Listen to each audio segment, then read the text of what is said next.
Hey, I'm Howard Givner. I'm the founder and CEO of the Event Leadership Institute, and this is our first experiment live streaming through LinkedIn Live, so we are really excited to try this out. Bear with us if there are a couple of hiccups along the way, but we are broadcasting live at IMEX, which is the biggest show in the meetings and events industry. I'm here with my friend and colleague David Blansfield, who is the Executive Vice President and head of the Northstar Meetings Group, which is a empire of trade media products, events, and other resources. And I'll let you give a quick explanation of what Northstar is and what you guys do. Northstar Travel Group is the single largest travel-focused media and marketing services company in the world. We've got offices worldwide, headquarters in New Jersey, offices in London and in Singapore, and many of our staff work remotely. And we focus on all aspects of travel, whether it be leisure travel, whether it be MICE-oriented travel, group travel, business travel, and we also have a travel technology and research arm in Focusrite. So we cover every aspect of the travel industry, but my particular purview is meetings, incentives, conventions, and exhibitions, and obviously this is a very important event for us as it's fish in the barrel. And it's wonderful to see such a vital and vibrant opening day for IMEX here in Las Vegas 2022. Yeah, this is 10 a.m. Pacific time. I know it's 1 o'clock East Coast, but the show has just opened, so there's a lot of excitement and buzz on the show floor. David, I want to just start with like a 10,000-foot view, because I know Northstar does a series of pulse surveys on where the industry is headed. And over the last 3 years, we've had to recalibrate that like every 3 months, if not more frequently. What are you seeing now, whether it's through your surveys or just anecdotally in talking to people? What's the state of business now versus, let's say, 6 months ago? Well, we've been doing pulse surveys ever since the onset of the pandemic, Howard, and that means every 2 months we've been putting research into the field, essentially asking the same questions to see how expectations and moods shift, but we also add new questions based upon what we feel are the topics of the time. We just published our latest data. So our September-October data, which we closed last Wednesday, less than a week old. Is that out already? Yeah, we just posted it yesterday. Oh, yesterday. Okay. Yesterday, yeah. Around 2 o'clock we posted it. I haven't seen it, so Northstar give us a couple of highlights? If anyone would like to download the report, it's free. The highlights are interesting in that I don't think planners have ever been busier. We've continued to see, really since March, once the Omicron variant began to diminish, we've been seeing since March a very, very, very active new business booking mindset on the part of planners. And that energy, if you will, towards booking new meetings business has continued apace. In fact, here in the fourth quarter, nearly 1/3 of planners are going to be producing an event over the next 3 months. So the compression in the marketplace right now, particularly here at year end, is very, very high. At the same time, we're seeing, compression is a very, very, very severe issue for planners. Could we just pause for anyone who doesn't understand what compression means? Most people probably do, but just if the occasional planner is tuning in, what does compression mean with respect to booking meetings and events? Space and dates, essentially. It's very little inventory for meetings, regardless of venue type. So the demand has been high since the pandemic ebbed, and it continues to be very high. And interestingly enough, what we've learned here in this latest round is that planners are expecting to produce more events in 2022 than they produced in 2019. Really? And they're expecting to produce even more events in 2023. The hitch is... Includes virtual? Does not include virtual. Oh, really? We're just this talking is about just in person? In-person live events. Are the events the same size? No, they're smaller. Okay. So across the board, regardless of event size, attendance is down in 2022, and planners are expecting attendance to be down again in 2023. Not as severely as in 2022, but we're not going to see a return to capacity in 2023 as we had hoped. Yeah, it's interesting. ELI presented a half-day event design boot camp at two recent Northstar events, Destination Southeast and Destination Midwest. And one of the things that we talked about, because cost cutting was a concern and attendance was a concern, and there was some data that had come out recently that current attendance for trade shows and events is about 65% of pre-COVID.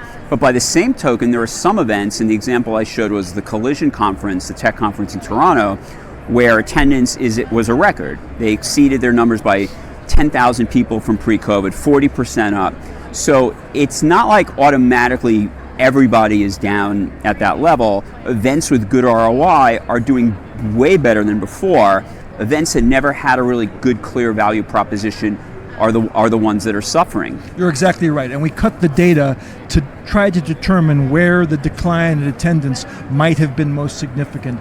Ironically enough, you're absolutely right.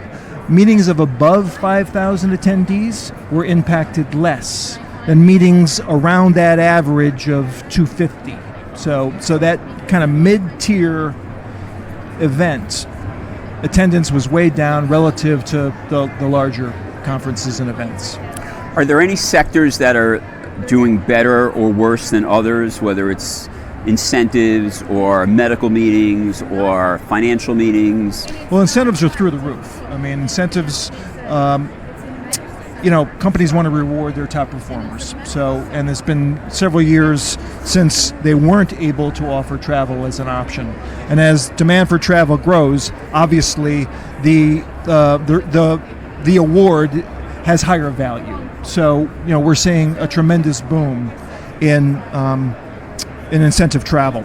On the other hand, the conferences that are more instructional, more information, more education oriented, they're finding other options. So, clearly travel costs, we've determined that both travel and F&B are up on average between 16 and 20% for every planner. So, other options obviously are virtual for educational purposes, or local and regional events where travel costs aren't as severe. I'm going to ask you about where we're headed, and I'm going to preface it by saying that I published a long piece about, I think the title was, "Is the event industry headed for," or why the event industry may be headed for recession and what to do about it. And as with the beginning of COVID, when I thought we were in for a longer haul than a lot of cheerleaders did, I got a lot of people who were saying, yeah, thank you for sharing this, I agree, this is interesting, and others are like, you're the Prince of Darkness, go away, nobody wants to hear that crap. But what I'm reading is, I'm just looking at the tea leaves, and the Fed is putting the brakes on the economy, at least in the US, really hard. Interest rates have gone up a ridiculous amount in a short span. There's quantitative tightening. There's just a lot of contraction, and I just can't imagine how that's not going to have an impact on our industry.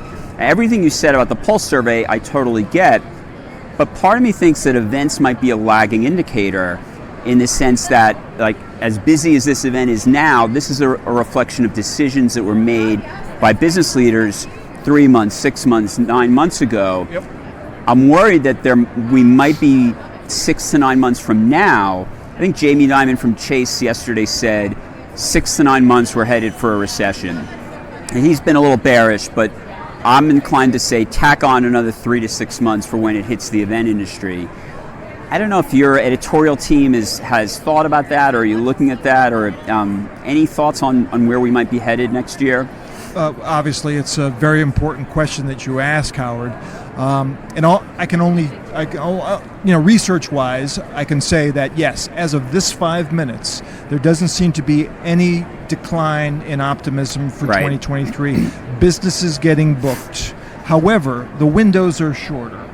So people are making decisions and they're seeking to book meetings 3 to 6 months out. And from our own, so that can change in a heartbeat.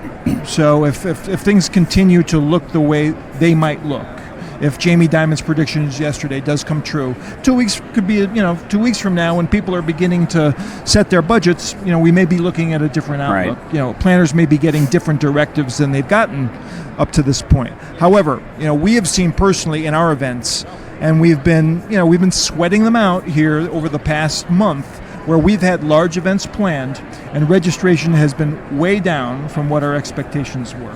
However, 3 weeks prior to both of these events, and they were large international events where international travel was required, both of them surged. Both of them ended up exceeding our expectations with a tremendous amount of paid registration booked within 3 weeks of the actual event. So people were making short-term decisions. So people are on the fence. They're waiting.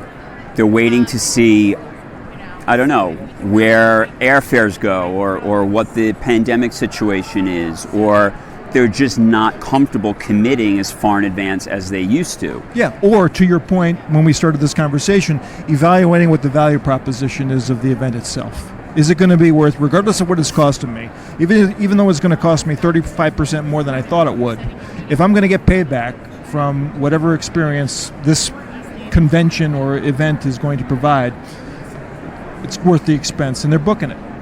But it's nail-biting for the planners. Oh, man. Because 3 weeks out, you're Yes.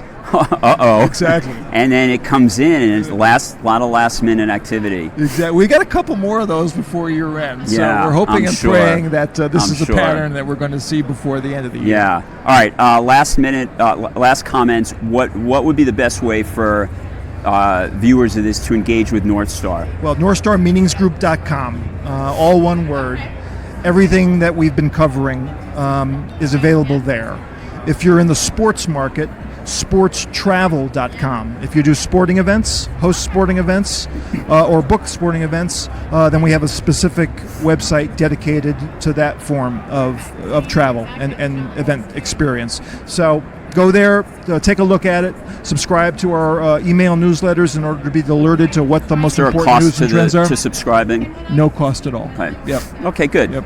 Excellent. I look forward to reading the Pulse survey results. I didn't realize they just came out. So, and you guys do that, every quarter, roughly? We do it every 6 weeks. Every Yeah. 6 weeks? Every even 6 more weeks. frequently? Yeah. Okay. And we appreciate the partnership with ELI, Howard. We provide more news, we provide analysis, but in terms of the educational instruction that we've been able to deliver to our community through ELI, it's been a value add for our community, Yeah. so we appreciate what you do too. Definitely. And the next one I think we're doing together is in January for IPEC, the Independent Planner Education Conference, which, if you're not familiar with, this is a 3-day event just for independent planners. Last year we did a business boot camp, which was really very successful. So hosted by our event. So if people are interested, again, go to the Northstar website and sign up, and you'll get notifications for how to apply to that. We'd love to welcome you if you're an independent planner to IPEC in January, end of January in Memphis, Tennessee this year, and we're working with Howard on that, as well as what we think is going to be an important piece of research to support the independent planner community. Okay. And most importantly, are you serving any food and beverage at your booth? Anything for me to wet my whistle? Just content. Just content. Lap up the content. All right. Thanks for doing this, Thank David. you, Really Howard. appreciate it. Appreciate it, man. All right. Thank you. Thanks.